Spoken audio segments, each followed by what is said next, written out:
La muerte no es el final. No es fácil decir cuándo comenzó la creencia en fantasmas. Algunas cosas parecen no tener un inicio, sin estar presentes todo el tiempo, siempre y por toda la eternidad. Ego tenebris. Ego tenebris. Mediten por un momento en que la muerte no es el final, que la personalidad de alguna manera misteriosa puede superar esa experiencia que conocemos como muerte. Me gusta compararlo con el proceso que sufre una oruga que tiene que trascender su existencia de arrastrarse y renacer con la gloria de poder volar. ¿Cuándo comenzó esta creencia? Es realmente difícil decir. La creencia de que la muerte no es el fin parece ser más antigua que la historia escrita. En el año 1929, un grupo de arqueólogos descubrió cerca del Golfo Pérsico, en la tierra de Ur, las fosas reales y ahí encontraron los restos de la reina Shubad, enterrada hace 4500 años. También encontraron los cuerpos de 68 acompañantes, mujeres, soldados y sirvientes, todos ellos en perfectas condiciones para alguien que ha muerto hace más de 45 siglos. Es decir, no se encontraron señales de violencia. Cada acompañante murió de manera voluntaria. ¿Por qué? Era la pregunta obligada. Podemos suponer que los sirvientes creían que podían servirle a su reina en el más allá, de la misma forma en que le sirvieron en vida. Podemos buscar en todas las civilizaciones y en todos los pueblos ancestrales, los etruscos, los egipcios, los asirios, los fenicios, los romanos y los griegos. Podemos buscar en los pueblos cristianos, los musulmanes y los judíos, en la India, también en China y Japón, en América, los aztecas, los mayas, los incas.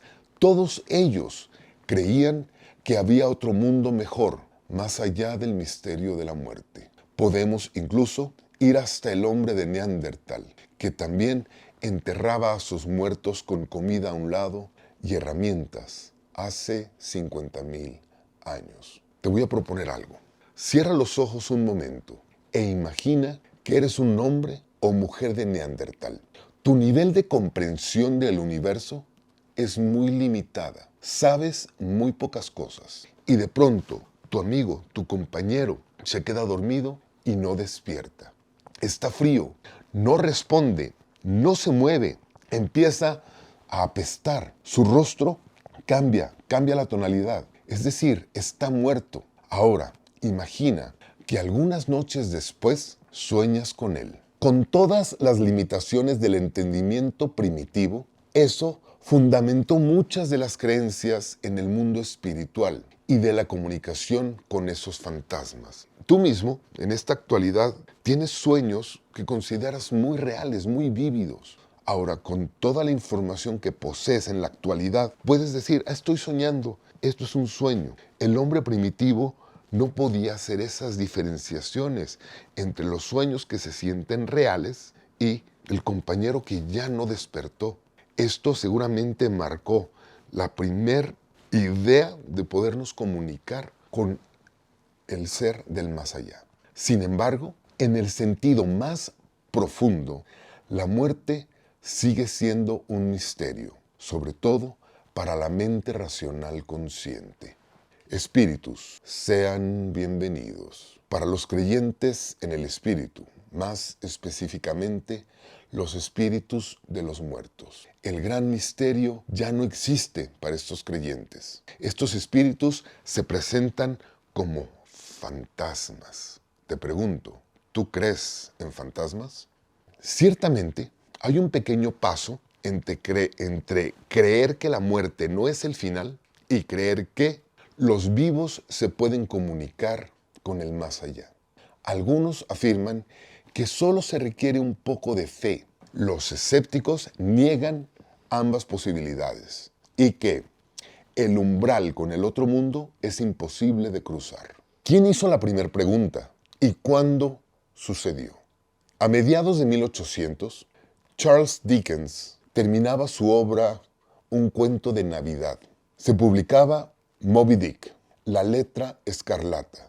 Marx y Engels publicaban su manifiesto comunista.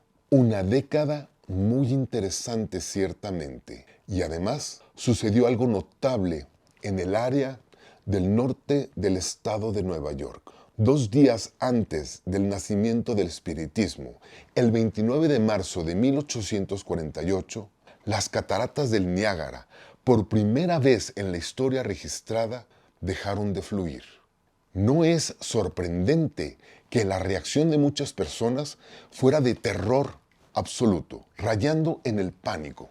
La explicación vino después. Los fuertes vientos habían hecho que los campos de hielo del lago Erie se movieran y toneladas de hielo habían bloqueado la entrada del río Niágara, cerca de Buffalo, conteniendo la corriente y haciendo que no hubiera cascada.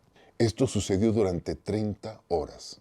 2 días después, 3 hermanas, Margaret, Kate y Leah Fox, iniciaron el movimiento que ahora conocemos como espiritismo.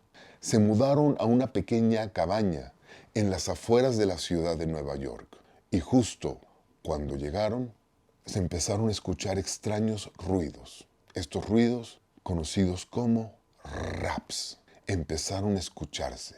Los padres de las hermanas Fox buscaron una explicación a estos ruidos, pero no pudieron encontrar explicación alguna, al menos no racional. Algunos de los vecinos decían que su cabaña estaba embrujada y que los ruidos eran producidos por un fantasma.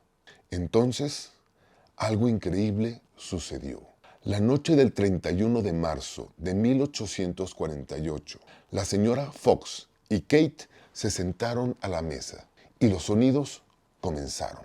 La pequeña miró hacia el vacío y dijo: «Señor Splitfoot, haga lo que yo», y tronó sus dedos 3 veces. Casi de inmediato se escucharon 3 toquidos. Después, la pequeña Kate estiró la mano e hizo la mímica de tronar sus dedos 2 veces, sin producir ningún ruido. Pero de nuevo, se escucharon 2 toquidos.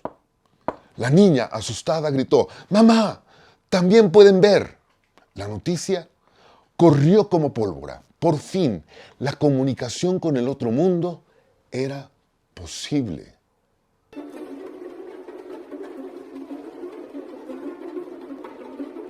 Les estoy hablando de la década de 1850 en los Estados Unidos. La creencia en la posibilidad de comunicarse con nuestros muertos tuvo las primeras evidencias.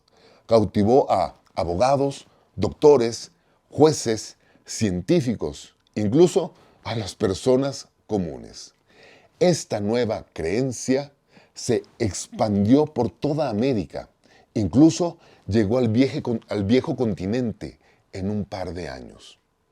A inicios de 1900, había ya literalmente cientos de médiums comunicándose con el más allá. Sir William Crookes fue el primer investigador y se dio a la tarea de analizar las fotos de tal vez el fantasma más famoso de esa época, el fantasma de Katy King. En algunas fotos aparecía como una persona viva, con cuerpo y presencia, ocupando un espacio y tiempo. A veces aparecía sentada al lado del medium. Florence Cook fue la primer medium que la presentó. Algunos acusaron a la medium Florence de infiltrar a una asistente disfrazada con un chifón blanco. Sin embargo, el fantasma de Katy King empezó a hacer apariciones en sesiones espiritistas por todo Norteamérica y Europa, Y de la misma forma en que la broma iniciada por las hermanas Fox se les salió de control, el fantasma de Katie King también trascendió a la medium original. En los textos del antiguo Israel, la primera de Samuel 28, el rey Saúl prohibió consultar con brujas. Sin embargo, el mismo rey acudió con la bruja o medium de Endor para preguntar sobre su destino. La bruja de Endor supuestamente, a la llegada del rey, supongamos que ella no sabía que iba a ser visitada por el rey Saúl, pero ella sabía, y entonces al llegar el rey invocó al espíritu de Samuel y le otorgó el mensaje de su evidente ruina. Esta idea de que la comunicación con estos espíritus es pecado, maligna, hechicería barata, surge de esta historia bíblica. Por eso mismo luchaban contra la religión. Deben tener en cuenta siempre tres premisas de esta nueva doctrina. 1. El espiritismo se fundamenta en tres axiomas. El primero es: la muerte no es el final. Segunda, los muertos se pueden comunicar con los vivos. Y número 3, solo personas especiales con poderes llamados mediums pueden llevar a cabo este contacto. El conflicto surge cuando una doctrina que es tan laxa o nueva, cada medium fue añadiendo axiomas, creencias, ajustes e incluso el rechazo a ideas preestablecidas. O sea, imaginen un movimiento de influencers de hace siglo y medio, funando, atacando, criticando a los demás influencers o a los demás mediums de la época. Ahora, imagina todo esto en una época donde no había radio, televisión, teléfono, internet, cine. Las pocas actividades recreativas era ir al teatro, ir a bailar, practicar algunos deportes, ir a los cafés literarios a leer o a escuchar a otros leer, y a veces se organizaban cenas o reuniones con amigos para cantar ópera, contar historias, escribir, etc.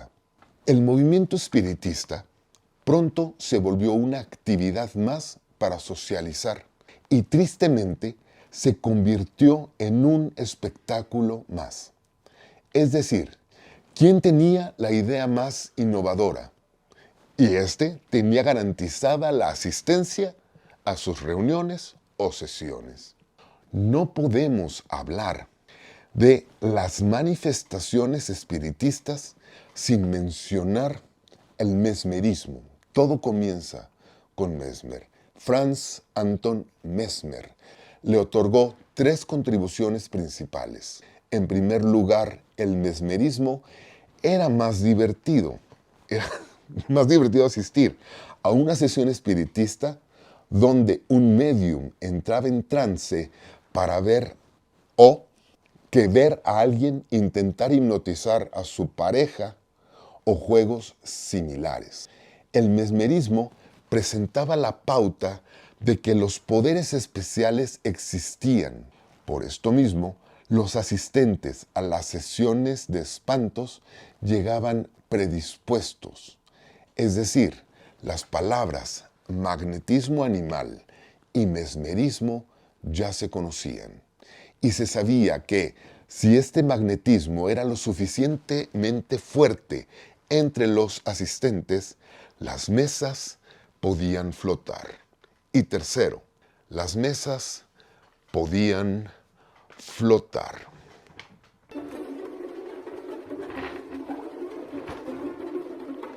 Y tercero, el espiritismo aportó una explicación diferente a esta manifestación fantasmal. Es decir, las explicaciones eran, las tablas que se movían era por magnetismo animal, según Mesmer, pero después del espiritismo se le otorgó la explicación a los fantasmas molestos que podían mover mesas que pesaban muchísimo. A medida que más personas se interesaron por el mesmerismo, las opiniones sobre el estado de trance comenzaron a diferir. Otra vez, influencer contra influencer. Algunos todavía sentían que estaba relacionado con un misterioso poder magnético. Además, muchas personas pensaban que algunos individuos poseían suficiente magnetismo propio para producir fenómenos como el trance en otros. Al mismo tiempo, sin embargo, muchas otras personas creían que casi todo el mundo tenía este poder y que casi cualquier grupo de personas podía hacer cambiar las cosas poniendo las manos sobre ellas, lo que sin duda parece más cercano a la verdad.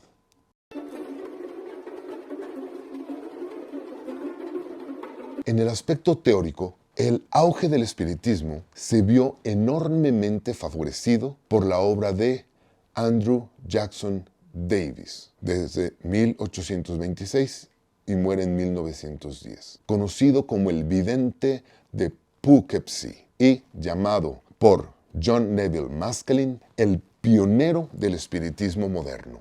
Davis se convirtió en uno de los principales escritores a quienes los espiritistas recurrieron en busca de apoyo filosófico o metafísico para sus propias teorías. Llamó a su sistema la Gran Armonía. Imaginó el universo como un gran todo armonioso en el que el alma progresa y aprende constantemente. La vida que conocemos aquí en la Tierra es poco más que una estación en el camino hacia un mundo más espectacular, al cual llamó la Tierra de Verano, Summerland en inglés. Los habitantes de Summerland son espíritus. Primero, están los espíritus de aquellos que han muerto recientemente. En segundo lugar, están los espíritus que ya están bastante avanzados. Ángeles, dijo él, y cuya tarea es ayudar a aquellos que aún están en el cuerpo. Y en tercer lugar, hay espíritus que deben ser considerados traviesos, ya que se encuentran en un nivel bajo de desarrollo. Estos últimos espíritus no son malos, pues carecen de educación espiritual, como los niños pequeños que se deleitan traviesamente arrancándole patas a los bichos. Es importante señalar que todo lo que Davis escribió era teoría hasta que el movimiento se materializó con el inicio de las hermanas Fox. Ya había yo mencionado que el caso de las hermanas Fox era una broma y que se había salido de control. Sin embargo, es difícil de mencionar hasta qué grado llegó la broma. En 1854 se funda la Sociedad para la Difusión del Conocimiento Espiritual, la primera organización espiritualista en América, y Kate Fox fue contratada para realizar sesiones públicas gratuitas. Aunque la sociedad la promocionó, le proporcionó un ingreso anual de $1,200 por sus servicios, en 1871 Kate Fox viajó a Londres, donde realizó sesiones para el físico William Crookes. Dio sesiones conjuntas con los mediums, la señora Samuel Guppy y D.D. Home. El 24 de septiembre de 1888, Margaret Fox concedió una sensacional entrevista al New York Herald, en la que afirmó: el espiritismo empezó de la nada. Y supe entonces, por supuesto, que es un efecto producido por nosotros y es un fraude absoluto. Esta confesión pública, cualquiera diría que iba a dañar el movimiento, pero el movimiento ya tenía fuerza propia.